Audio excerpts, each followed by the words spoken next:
Hello, मैं हर्षित गुप्ता और आप देख रहे हैं हमारा यूट्यूब चैनल हर्षित फिजिक्स। फिजिक्स की इस दुनिया में आप सभी का स्वागत है। पिछले लेक्चर में हमने बात करी थी कि साइंस की इंट्रोडक्शन की, साइंस क्या होती है। जो चैप्टर हमारा चल रहा है फिजिकल वर्ल्ड, हमने बताया था जैसा कि ये फिजिकल वर्ल्ड चैप्टर किसी एग्जाम के पॉइंट ऑफ व्यू से इतना इंपॉर्टेंट तो नहीं है, लेकिन वास्तव में फिजिक्स को समझने के लिए और फिजिक्स में इंटरेस्ट लाने के लिए चैप्टर बड़े काम का है। ठीक है, तो आज का हमारा टॉपिक है फिजिक्स के, फिजिक्स क्या होती है इसके बारे में जब बात करते हैं डिटेल से। ठीक है, तो ये जो फिजिक्स, पहले तो बात करिए जो फिजिक्स वर्ड है ये कहाँ से आया, ये जो फिजिक्स वर्ड है ये कैसे आया और कहाँ से आया। ठीक है, तो फिजिक्स ये जो वर्ड है ये ग्रीक लैंग्वेज के एक वर्ड से आया है। और वो वर्ड अगर हम लिखें तो ये वर्ड है, ये जरा देखो, ये एक वर्ड लिखा हुआ है। अरे ये सब ये क्या लिखा है भाई, ये एक्चुअली में क्या है, ये 15 सेंचुरी का टेक्स्ट है। 15 सेंचुरी का जो टेक्स्ट है ये 15 सेंचुरी का है और ये ग्रीक लैंग्वेज में लिखा हुआ है। ठीक है, और अगर हम इसको इंग्लिश में पढ़ें तो ये एक्चुअली लिखा है फ्यूसिस। ठीक है, और फ्यूसिस का मतलब होता है नेचर। इंग्लिश में फ्यूसिस का मीनिंग होता है नेचर। भाई फ्यूसिस जो वर्ड है ये ग्रीक लैंग्वेज का वर्ड है ना, ये फ्यूसिस ही लिखा हुआ है। और इस फ्यूसिस का मीनिंग इंग्लिश में होता है नेचर। हर लैंग्वेज का एक वर्ड होता है, उसके दूसरे लैंग्वेज में कोई मीनिंग होता है। ठीक है, तो ऐसे ही ये वर्ड फ्यूसिस से क्या बना है हमारा, फ्यूसिस, इसी फ्यूसिस वर्ड से बेसिकली बना हुआ है फिजिक्स। ठीक है, और फ्यूसिस का मीनिंग ही होता है नेचर। ठीक है, इस फ्यूसिस से मिलते जुलते और भी वर्ड है, जैसे एक वर्ड होता है फ्यूसिका। ठीक है, और एक वर्ड होता है फिजिका। ठीक है, एक वर्ड होता है फिजिक। ठीक है, ये इन सब वर्ड्स का मीनिंग एक ही एक्चुअली में, लेकिन इन सब का ये जो वर्ड है सब अलग अलग लैंग्वेज में है। इन तीनों वर्ड का मतलब होता है नेचुरल थिंग्स, नेचर की चीजें, है ना, नेचर, नेचुरल थिंग्स। ठीक है, और जो फ्यूसिका वर्ड है ये वर्ड, ये एक्चुअली ग्रीक लैंग्वेज का वर्ड है। ठीक है, और जो फिजिका वर्ड है ये एक्चुअली लैटिन लैंग्वेज का वर्ड है। और ये जो फिजिक वर्ड है ये अपना इंग्लिश लैंग्वेज का वर्ड है। ठीक है, तो इनका मतलब होता है नेचुरल थिंग, और ये फ्यूसिस वर्ड का मतलब होता है नेचर। ठीक है, तो ये कुछ इन्हीं वर्ड से ये वर्ड निकल के आया, हमारा जो फिजिक्स है इतना अच्छा सा वर्ड, ये निकल के आया फिजिक्स। ठीक है, कहां से आया, इन्हीं सब वर्डों से निकल के आया हमारा वर्ड फिजिक्स। ठीक है, और इस फिजिक्स वर्ड का बेसिक मतलब क्या है, नेचर। अब ये नेचर क्या है, अरे हमारे आसपास जितना कुछ है वो सब कुछ नेचर ही तो है। ठीक है, मतलब नेचर का मतलब केवल अर्थ की बात नहीं, पूरे यूनिवर्स की बात हो रही है। हम लोग के आसपास जितना पूरा यूनिवर्स है ये सब कुछ क्या है, नेचर। तो कोई कहे फिजिक्स क्या होती है, तो फिजिक्स बेसिकली क्या है, स्टडी करना। किसकी स्टडी करना, नेचर की स्टडी करना। ठीक है, तो फिजिक्स क्या है, स्टडी करना नेचर की। ठीक है, अब जरा एक बात और समझते हैं, इस नेचर में बहुत सारे लॉज हैं, बहुत सारे नियम हैं।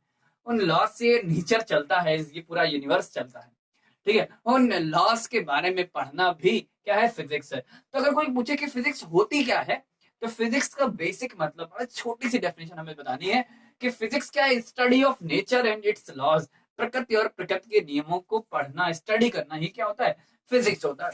ठीक है, तो और समझते हैं इस बात को। इस नेचर में बेसिकली क्या क्या चीजें हैं, अगर कोई देखे तो इस नेचर में केवल दो बातें, दो चीजें, कौन कौन सा, जरा बात करें।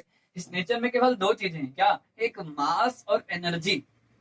मास और एनर्जी, भाई इस पूरे यूनिवर्स में मास और एनर्जी के अलावा कुछ नहीं है जितना हम लोग जानते हैं अभी तक यूनिवर्स के बारे में, उसकी बात करें तो इस पूरे यूनिवर्स में या तो वो मास होगा या तो वो एनर्जी होगी। भाई जितनी भी चीजें हम देखते हैं, मेज कुर्सी लाइट ये वो सब कुछ या तो मास है या फिर एनर्जी है, इसके अलावा कुछ नहीं।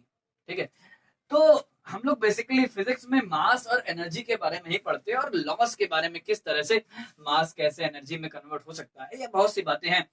किस तरह से ये पूरा यूनिवर्स चलता है, उन नेचर के बारे में, उस नेचर के लॉस के बारे में हम लोग पढ़ते हैं। जरा इसको और समझते हैं। जैसे मान लेते हैं ये बिल्कुल एक चेस जैसा है, किसी ने, अगर सब लोग ने चेस खेला होगा तो चेस जैसा है। भाई चेस में क्या होता है, जैसे मान लेते हैं कि हम अपना एग्जांपल लेते हैं, मान लेते हैं किसी को कोई चेस खेलना नहीं आता। ठीक है, मान लेते हैं कि फॉर एग्जांपल के लिए 1 मिनट के समझ लो कि हमें चेस खेलना बिल्कुल आता नहीं, हालांकि हमें चेस खेलना आता है, अच्छा, लेकिन मान लेते हैं अगर 1 मिनट के लिए हमें चेस खेलना नहीं आता और दो कोई महारथी चेस के वो अपना चेस खेले जा रहे हैं। ठीक है, ठीक है, और हम क्या कर रहे हैं, सामने से चीजों को देख रहे हैं। ठीक है, कोई घोड़ा चलता है 2.5 कदम, कोई हाथी चलता है, कुछ चलता है, हमें कुछ नहीं पता चेस के बारे में, हमने कभी खेला ही नहीं। हम देखते जा रहे हैं, देखते जा रहे हैं कैसे क्या हो रहा है।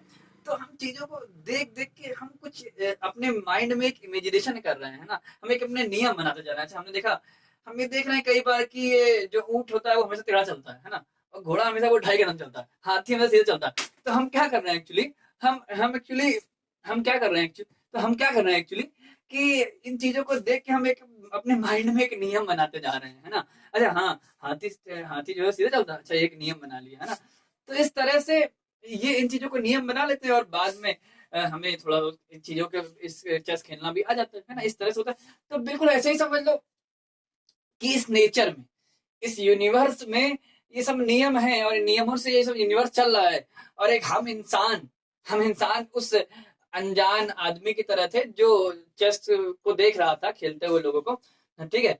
तो वो क्या कर रहा था, चेस की चीजों को देख रहा था और वो ऐसे होता है, ये ऐसे होता है, उसके बाद धीरे धीरे वो नियम अपने दिमाग में बनाते जा रहा था। तो ऐसे ही हम इंसान इस नेचर को, इस कुदरत को, इस ब्रह्मांड को देखते जा रहे हैं और यहाँ ऐसा होता है, यहाँ ऐसा होता है, यहाँ ऐसा होता है, और अपने दिमाग में एक नियम बनाते जा रहे हैं, ठीक है। तो इन्हीं नियमों का जो कलेक्शन है वही एक तरह से बेसिकली क्या है, फिजिक्स है, ठीक है। तो ये है फिजिक्स, क्या है, study of nature and it's loss. प्रकृति जिन नियमों से चलती है उन नियमों का कलेक्शन एक तरह से फिजिक्स है, ठीक है। अब उन नियमों की बहुत सारी एनालिसिस होती है, बहुत सारी चीजें हैं फिजिक्स में, ठीक है। तो ये सिंपली सा एक छोटा सा इंट्रोडक्शन था फिजिक्स का। भाई फिजिक्स ये जो वर्ड बना है ये इस वर्ड से बना है, फ्यूसिस से, ठीक है। इस वर्ड तो समझ ही नहीं आ रहा होगा एक्चुअली में, ये वर्ड क्या लिखा है, ये लिखा है फाई, कभी सुना होगा, इसको फाई पढ़ते हैं, ठीक है। इसको अपसाइलन पढ़ते हैं, इसको सिग्मा पढ़ते हैं, इसको ईटा पढ़ते हैं। हाँ, बहुत लोग कंफ्यूज है ये क्या बता रहे भाई, फाई तो हमने ये पढ़ा है ना, और हम क्या बता रहे हैं, फाई है। एक्चुअली दोनों फाई है, ये कैपिटल फाई और ये स्मॉल फाई, ठीक है। हम कह रहे हैं ये क्या बता रहे हो भाई, हमने तो अब साइलेंट पढ़ा है ये, और ये हम क्या बता रहे हैं, ये हम ऐसे बता रहे हैं, ये क्या है। एक्चुअली बात ये है, थोड़ा सा ध्यान समझना बात को, ये जो है ये एप साइलेंट होता है, ये एप साइलेंट है ना, और ये हमने जो बताया ये अप साइलेंट, ठीक है। और ये है सिग्मा, आपको कहते हैं एक सिग्मा, हमने ऐसे भी तो पढ़ा है, हाँ बिल्कुल, ये कैपिटल सिग्मा होता है और ये स्मॉल सिग्मा होता है और ये ईटा होता है, ठीक है। तो एक्चुअली ये जो वर्ड है ये ग्रीक लैंग्वेज का वर्ड है भाई। ग्रीक लैंग्वेज में अपनी एक अल्फाबेट होती है, अल्फा, बीटा, गामा, थीटा, ईटा, बहुत सारे वर्ड होते हैं, बहुत सारे लेटर्स होते हैं, ठीक है। तो ये सब ग्रीक लैंग्वेज के लेटर्स है और इन्हीं ग्रीक लैंग्वेज के लेटर से ये वर्ड फिजिक्स निकल के आया है, ठीक है। तो फिजिक्स हम क्या बताएं, इस दुनिया में जो है बहुत सी चीजों का, हर एक चीजों का जो जवाब है ये ऐसे क्या हो रहा है, उसका आंसर है फिजिक्स भाई। हवा का चलना, पानी का बहना, है ना, समुद्र में लहरों का आना, सर्दी पड़ना, बरसात होना, दिन रात का होना, ये जो लाइट हम लोग देख पा रहे हैं, कैसे चीजों को देख पा रहे हैं, चीजों को कैसे सुन पा रहे हैं, जो आप हमारा लेक्चर देख पा रहे हैं कैसे, इन सब का जवाब क्या है, फिजिक्स है। तो इन सब चीजों को, इस दुनिया की चीजों को जो एक्सप्लेन करे वही क्या है, वास्तव में फिजिक्स है, ठीक है। तो वास्तव में फिजिक्स जो है वो इस नेचर को जानने का एक जरिया है, इसके द्वारा हम नेचर की चीजों को जान पाते हैं, ठीक है। तो अब थोड़ा सा हमने जहां तक समझा है उसके हिसाब से अगर हम बात करें कि फिजिक्स क्या होती है तो हम इसको और अच्छे समझते हैं कि वास्तव में फिजिक्स होती क्या है, तो जरा देखते हैं, ठीक है।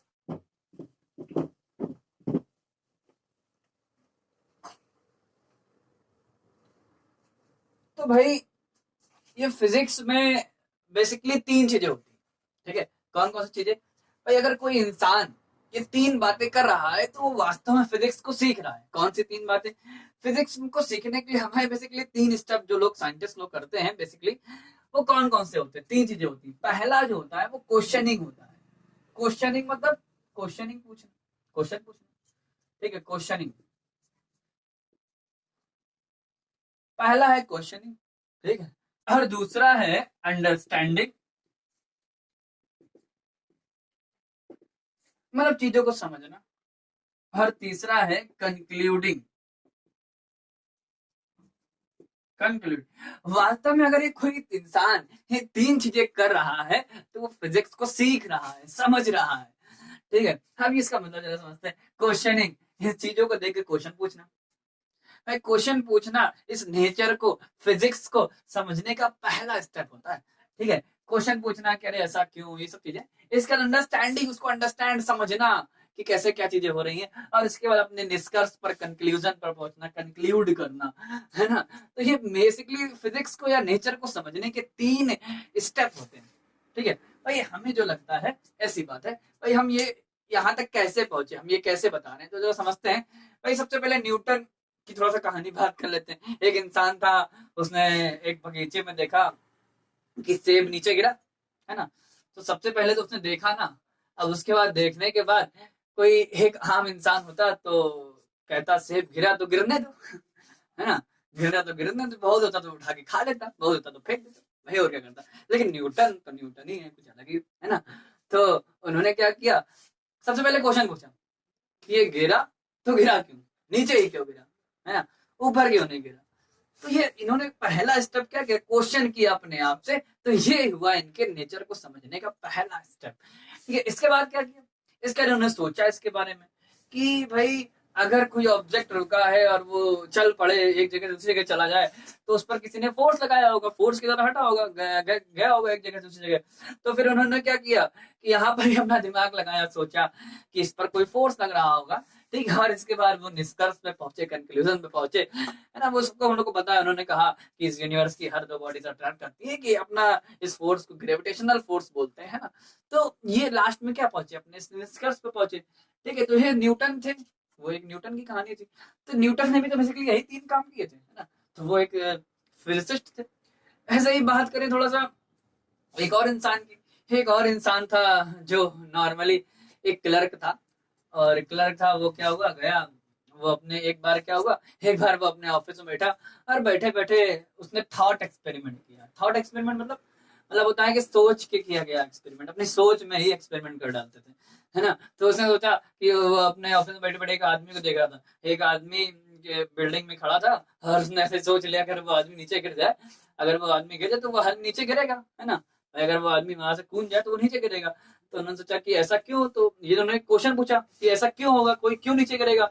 तो उनको आंसर उनको मिला ग्रेविटी के कारण। तो उन्होंने एक और क्वेश्चन पूछ दिया कि भाई ग्रेविटी फोर्स की, ग्रेविटी जो फोर्स है वो क्यों होता है, ऐसा क्यों, ग्रेविटी क्यों काम करता है। ठीक है, तो इसका जो है, अब ये क्वेश्चन उन्होंने पूछा, अब इस क्वेश्चन का आंसर, फिर उन्होंने बहुत सारी चीजें समझी, और समझ के बाद उन्होंने कंक्लूजन भी बताया कि जो ग्रेविटी, जो फोर्स ऑफ ग्रेविटेशन है वो क्यों काम करता है। इस हर टाइम में डिस्टॉर्शन या एक तरह से झुकाव होने के कारण ये जो ग्रेविटेशन फोर्स काम करता है, उस आदमी इंसान ने ये बताया।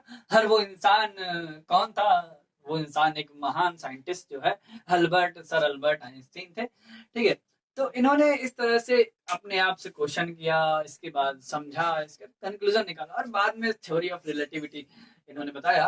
ठीक है, तो इसके बारे में अभी थोड़ा नहीं जा रहे हैं बहुत डिटेल में, कैसे क्या होगा वो सब बाद में पढ़ने को मिलेगा डिटेल में। ठीक है, तो बेसिकली बड़े बड़े जो साइंटिस्ट हुए हैं, जो उन्होंने यही 3 काम किए हैं ना, क्वेश्चनिंग, अंडरस्टैंडिंग और कंक्लूडिंग। वास्तव में जो इंसान, वो कहीं का भी हो, कोई भी हो, जो इंसान ये 3 काम कर रहा है, वो फिजिक्स को सीख रहा है।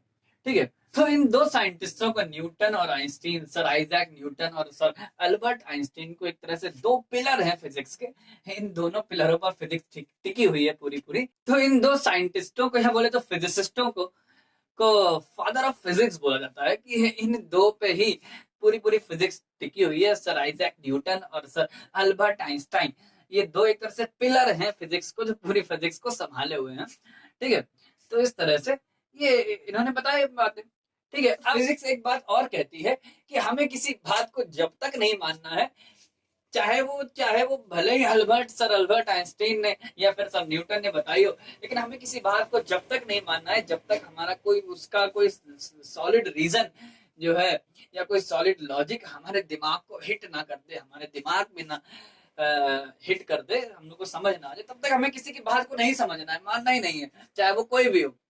ठीक है, ये हमें, और एक बात है, ये है कि फिजिक्स हमें क्वेश्चन पूछने की पूरी आजादी देती है, कि हम कुछ भी पूछ सकते हैं।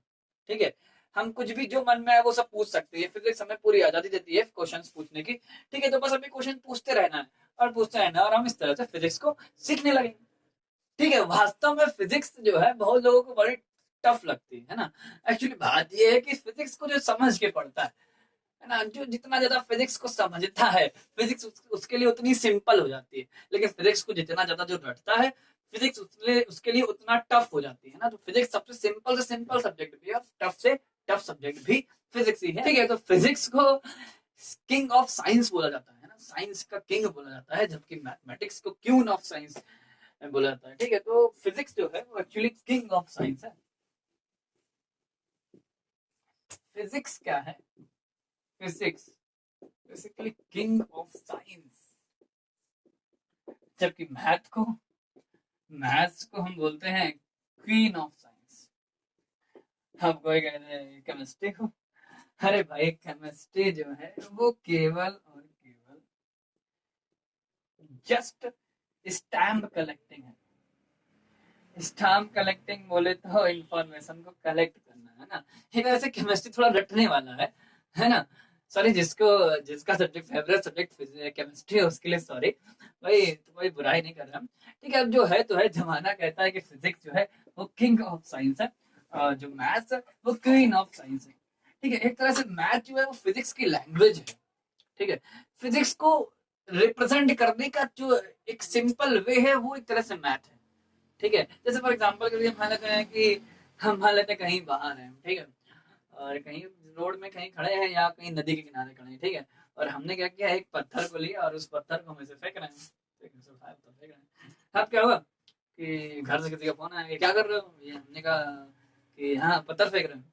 तो उसने कहा, मान लो किसी ने कहा पापा ने कि कैसे पत्थर फेंक रहे हो, अब हम कह रहे ऐसे फेंक रहे हैं, है ना। अब हम इस नेचर की घटना को, पत्थर को कैसे फेंक, उसको कैसे समझाएं, ऐसे हम करते रहे, पापा कहते कैसे।